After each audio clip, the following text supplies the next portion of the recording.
think it's just an interesting bunch of cars at the front of the field right now. If you've got questions, ask Tom Jensen. He's our answer man. Log on to foxsports.com on MSN, keyword answer. Just don't ask him who's going to win. We've got a few laps to wait to find out. You got some guys up there that are hungry, I can tell you that. Jamie McMurray, would he not like to win another race?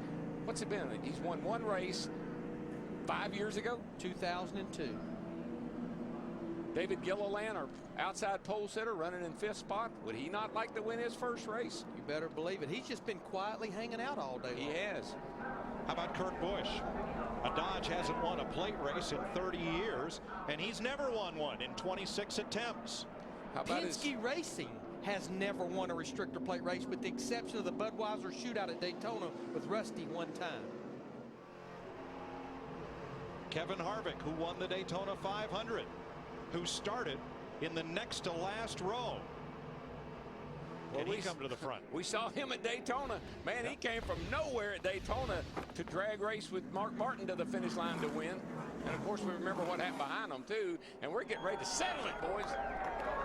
We're going into overdrive, folks. Green, white, checker to finish it off in Talledega. If you're going to get Jeff Gordon, you got to get him now. Yes, you sir. cannot let him get up to speed, regardless of where the start finish I is. tell you. But Jeff Gordon can't get a big restart and get away from the pack, because then they'll draft on by him. I think McMurray is going to try to jump all over him like a frog on the June bug. Green flag. Johnson to the inside. And there goes Kurt Busch in the 2 car with him, pushing him. They're going to trap McMurray in the 26 on the high side. Boy, I'll say, look at him fan out. High, low, high, low. Somebody help me.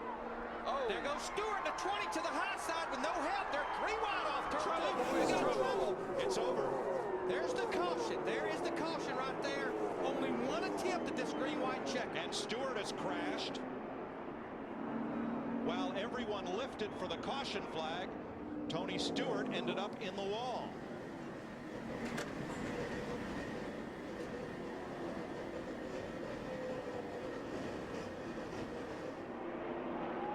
And we certainly know that Jeff Gordon, the 24 car, was leading this race at the time of caution. Now, one thing that differs from determining the restart order after a caution in the race is they'll go to where the cars were at the minute the caution came out as far as the finishing order, not where they crossed the last loop for the finish of the race.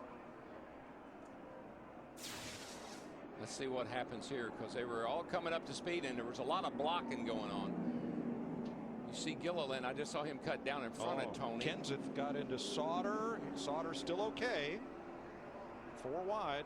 4 wide, and no, the 16 comes down, catches the 70, but there's action in front of these guys. Well, Elliott Sadler and the 16 got together. That's what caused the wreck. And but when everybody right here, you see the 38 and Tony. Who tipped David Gilliland around? Somebody must have.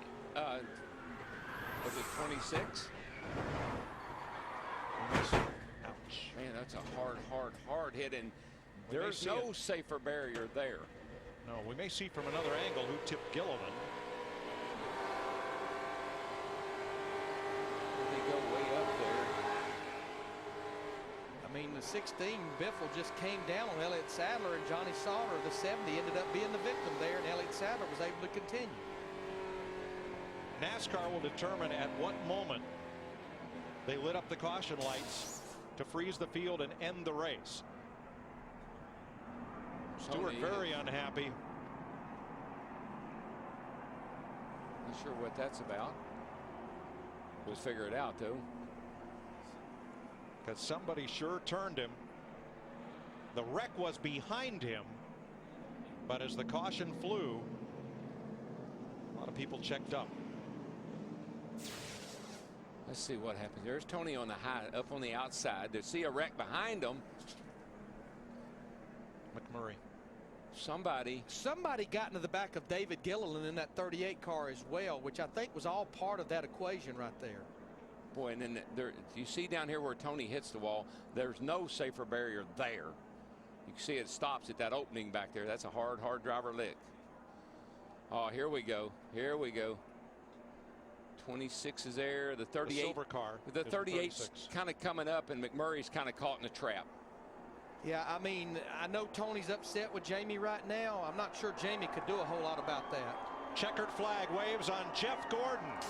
His 77th career NASCAR Nextel Cup victory.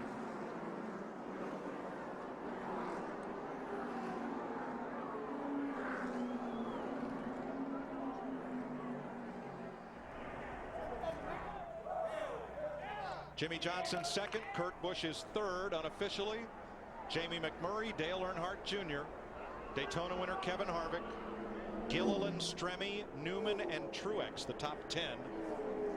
You'll see the unofficial running order across the top of your screen. Well, I guess the fans didn't listen to Junebug because they see a lot of debris flying out on the racetrack.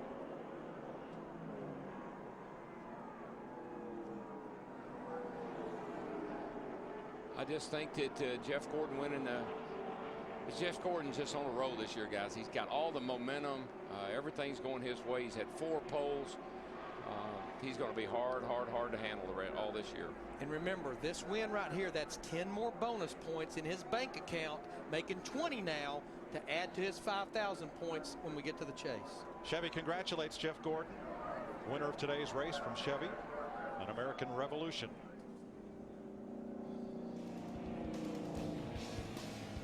A wild finish in Talledega as Biffle, Sadler crash coming out of turn 2 along with Sauter, and Tony Stewart gets turned to the inside wall.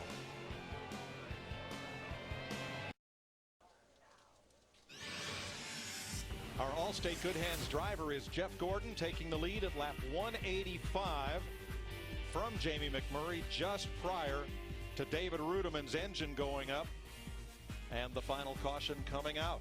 So on behalf of Jeff Gordon, Allstate will donate $1,000 to the Urban Youth Racing School. Allstate, official insurance sponsor of NASCAR.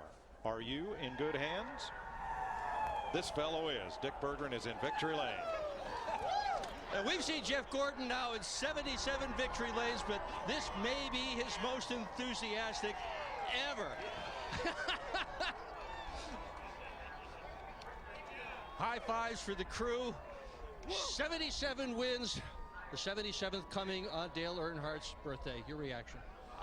I'm overwhelmed. I mean, we just had so many things working against us other than this race car. This DuPont Chevrolet was unbelievable today, but I never dreamed we were going to win that race. You know, towards the end there, we were just so far back. Had too many guys, good guys we had to pass, and you know, I just didn't think we'd get 77 here, and I think there's a lot of people out there that didn't want us to. I've never caused a riot before winning, but you know, well, maybe once or twice, but this is awesome. I'm just so proud of this whole entire team to get here to victory lane. You know, back to back. You know, to do it at Phoenix in the Impala, and then to do it here in the Monte Carlo. Unbelievable day. What's with the fans throwing stuff? What's going on? I don't know. I thought Junior had more power than that, though, because I thought they were going to throw toilet paper. That's what he asked him to throw, and I saw maybe one roll, but I don't know. You know what? There's a lot of fans out there that are big Earnhardt fans, and probably didn't want to see this broken. And I know there's a lot of my fans out there as well, and so I appreciate their support, and I appreciate the enthusiasm and you know, the opinions of all the fans out there. So what are you going to do? You know, we're here to win. And Steve Letarte, all the guys in this DuPont Chevrolet, they did the job to get it done today. And I got to thank Pepsi, Nicorette. I forgot to thank Sparkle last week, and want to thank them. You know, GMAC, everybody that makes this thing happen. Pepsi and of course DuPont. That they're so awesome to be with us for 15 years. A lot of fun. Congratulations on a great drive, on a great day. Mike Troy.